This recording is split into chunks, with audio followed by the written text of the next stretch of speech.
సహనం కలిగి ఉండడం ఎంతైనా మంచిది. 2, దేవుని ఆనందించే వారిగా ఉండాలి. దేవుని ఆనందించడం వల్ల ఏంటంటే బలం పొందుదురు అంట. దేవుని ఆనందిస్తే ఏమొచ్చింది అమ్మా? బలం.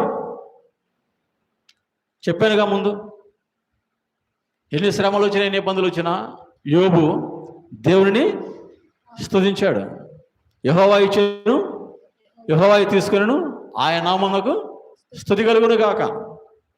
పౌలు శీలలు బంధించబడినప్పటికీ వారి చెరసాలు ఏం చేస్తున్నారు?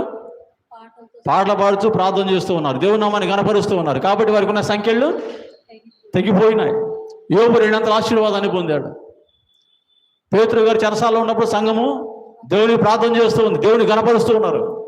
కాబట్టి చెరసాల తలుపులు తెరిచి దేవుడు ఏం చేశాడు? పేతురును విడిపించాడు. కాబట్టి మనము కూడా దేవుని యందు బలము పొందుకోవాలంటే, మనము కూడా ప్రతి విధమైనటువంటి శ్రమల నుంచి విడిపించబడాలంటే, మనము కూడా ప్రతి విధమైనటువంటి తెగుళ్ళ నుండి తప్పించబడి 2 ఆశీర్వాదాన్ని పొందాలి అంటే ఒకటే చేయాలి. ఏంటంటే